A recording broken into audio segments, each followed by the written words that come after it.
Hello, you're watching James. My name's James, you're watching me, and I'm talking about watches. Today I'm going to be doing the full in-depth review of my Seiko King Turtle Save the Ocean edition. Now the Turtle's been around for quite some time. I believe it was first released in 1976 with that really distinct K shape. It really was different to what was around at the time. It became very popular, and it's a type of watch that they have continued to make until this day. I really think the Turtle has remained so popular over the years due to a couple of different things. Partly because of its absolute abilities as a diver that you can use every day, that you can rely on, that has become part of the Prospex range. It's also a very wearable watch, something that really looks quite good on the wrist, and even though it's quite large from sort of side to side, because of the short lug to lug, it's actually quite comfortable on different size wrists. Over the last few years, Seiko has been producing some special editions called the Save the Ocean editions. There has been 3 of those. Today's watch that I have is the Manta Ray edition, and that particular dial really drew me to this watch and was one of the key reasons why I bought it. But that's enough talking. Let's flip the camera around now and let's get into that full review of my Seiko King Turtle. Okay, so officially this watch is called the Seiko SRPE39K. Comes in this nice little white box. Because it's the Save the Ocean Special Edition, it comes in this slightly nicer packaging. It comes with this outer white box. If you've seen any of these special edition Seikos, I think they're all fairly much the same. Has the nice Seiko logo, has this lovely blue strip around the side. Underneath here you'll see that it says Seiko, Prospex Save the Ocean. Comes with this little bit of material here to look after your watch, I'm assuming.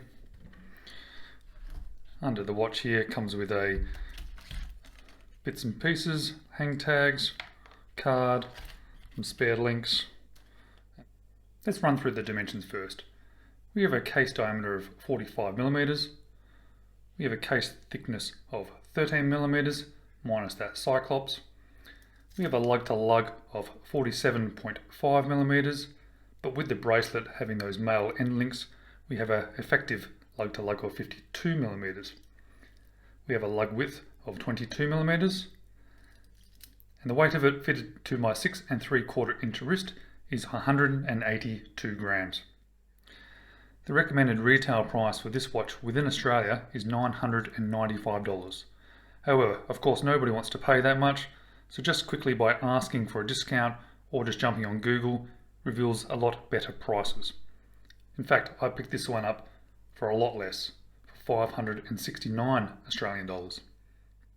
Let's talk about this dial first. It really is what tipped me over the edge with buying this particular model. It's absolutely stunning. You can see those manta rays playing in the background of those shiny 3D type effect on the surface of that dial. I do want to say though, the dial looks a little bit smaller than I expected in real life. And I think that's because when you're looking down at the watch, you see so much of the case, you've then got the bezel, then you've got that internal chapter ring, and then you've got the face. The diameter of the face itself is only 28mm compared to 45mm of the total case dimension. I'm not saying that that is a bad thing, I just wanted to point it out because when I had looked at other videos and reviews and pictures online, that didn't stand out to me as much as it does now that I have it in my hand. The dial is very shiny, like it has some sort of clear coat over it. And there's a very subtle textured 3D effect to it as well. You can see the colour on the dial starts like a light blue in the centre, and it slowly gets darker as it goes out to the edge, almost to a black, and then hits that inner chapter ring, which is also black, and then this nice glossy bezel insert here, which is also black. That inner chapter ring curves outwards slightly and meets up onto this bezel here. Speaking about that inner chapter ring, it has markers at the minutes and slightly larger markings at the hours, and it slopes upwards towards the bezel. The indices are a high polish and are filled with lume. The hour, minute and second hand are also high polish. There is lume within that arrow, lume within the hour, and there's lume within that circular counterbalance lollipop of the second hand. The Seiko logo, the Prospex logo, automatic divers 200 meters are all painted on. And down here there's some very small writing, which I can assure you says 4R360670. That is all painted on. Now, I can't actually read that. I had to zoom in with my camera. I'm not sure if it's just I'm getting old, but that is actually rather small. Now, biggest surprise of this watch for me. This whole dial is covered by this flat piece of sapphire crystal. Yes, you heard me right, it's sapphire. It's a Prospex line watch by Seiko, and they've stuck sapphire on it. The Cyclops is also a sapphire material. I have to say, when I bought the watch, I didn't realise that it had sapphire. It's only when I turned around and looked at the case back, it mentioned sapphire, and the first thing I had to do was go check it. So let me just show you with my little diamond select. You see it does have a reading, but it's not a super strong reading, but it's definitely sapphire. And the Cyclops is the same. It has a reading, but not a super strong reading. So I'm going to stick a lume video in here, and as you can expect, it has that absolutely amazing, bright Seiko Lumi Bright. The bezel appears to be a flat piece of black ceramic, and it has a lume pip up the top. The bezel edge has a really nice look to it. It's very easy to hold on to, and it just slopes inwards and upwards just a tiny little bit. It has a 120 click unidirectional bezel. It feels very nice. It has that slightly muted kind of feel and sound to it. It has absolutely zero backplay or movement, and you feel very confident that it's going to hold that position. The watch is a mixture of brushing and polishing. On the top surface here, you'll see that is a circular pattern of brushing, and on these curved sides, it is polished. That polish continues underneath and partially onto that case back. The one thing about this case, compared to most cases and most watches that I've held, you really want to touch it. It's really got a nice tactile feel to it.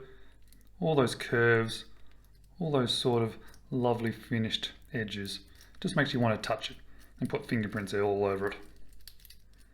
The crown is located at the 4 o'clock position. It is unsigned, but I think that suits this type of watch really well. It matches the case, has that polished end, which then matches in with the polished sides of the case, and how it's machined here sort of then matches in with the circular brushing on the top of the case. The movement inside the watch is a 4R36, so it has the day and date complication. It also has hacking and hand winding. I do find that it's a little bit tight when it is screwed in, but once it pops out, the manual winding is very nice, and as you can see, it has hacking. I don't really feel like this bracelet is specifically designed for this watch. It does look okay, it does somewhat match, it does have solid end links, there is not a lot of movement, but you'll see the circular brushing comes down, and now the brushing goes straight. Overall, it's mostly brushed with these 2 polished bits in the middle. Although it looks like a 3-piece, these are solid links. However, it gives you enough movement so it's comfortable. On the edge as well, it is polished, and it has the Seiko pin and collar system in here, which is a bar with these 2 little sleeves, one on either side. That pin and collar system is a little bit fiddly, but once it's done, you have that confidence that it's not going to come out. You don't ever have to worry about it again. The clasp looks okay. It's brushed. It has that nice Seiko logo, but unfortunately, even for a recommended retail price of $995, you get a pressed steel clasp. It does, however, have a diver's extension, which is also made out of pressed steel. The solid screw-down case back has a mixture of brushed and polished surfaces, as you can see, and it has that Seiko wave. It does mention that it's a Seiko, a diver's watch 200 meters, special edition, prospect, and it actually says right there, stainless steel, sapphire crystal. And here's what it looks like on my 6 3/4 inch wrist. I think it fits quite nicely, even though it's quite a large watch this way, because of that fairly small lug to lug, it sort of sits on my wrist okay, even with the male end links on the bracelet. Although it does feel a little bit top heavy, but that's okay. I quite like that sort of feel to watch. I can shake it around a little bit. Let's stick this on timographer and see how that movement's running. So no complaints from me today. As you can see, it vibrates at 21,600 vibrations per hour. It has a virtually zero beat error. Has a pretty good amplitude. I'm not going to complain about that whatsoever. And it sits around about the -1 second a day. Absolutely cannot complain. Well done, Seiko. So what do I like? What do I not like? And what would I change? Well, I absolutely love that dial. It's very, very pretty. It's really nice to look at, but it feels rather small and it feels rather cramped in between those large indices, the hands and that Cyclops. I have to say that I'm not a huge fan of Cyclopses, but that's just my opinion. From a QC issue, that Cyclops is not exactly on straight. It's a little bit on an angle, and that 12 o'clock indice is a little bit off. I do love that it came with sapphire crystal. I didn't know that when I bought it. I just assumed it was Hardlex. I'm not very keen on this bracelet. I think it could be much better done. The clasp absolutely could be better. I think Seiko is sort of well known for this, so you do kind of expect that if you're buying a watch like this. And if I do end up keeping this watch, I will be replacing that. And I still think it would look a lot better if we remove that Cyclops. It does work well. When you do look in behind, it certainly magnifies the day and date, but I just don't think it needs it. And that's probably the end of the review section of this video. Let's flip it around and I'll give you some of my final thoughts. So that's my Seiko King Turtle, but what are my final thoughts? I have to say that dial is absolutely mesmerizing. It's really pretty, has that lovely shimmer to it, and it's really special when you see those little manta rays in the background.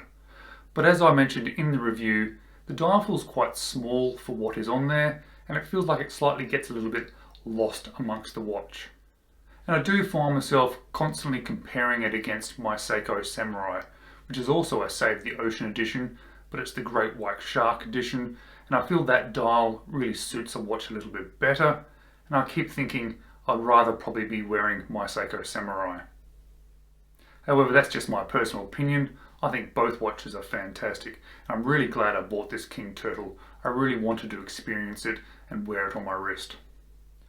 Well, thank you very much for watching. I really do appreciate it. I hope that you enjoyed the video. If you haven't already subscribed, I really would appreciate it if you did so. Just click on that little subscribe button, and I'll see you in the next video. See you later.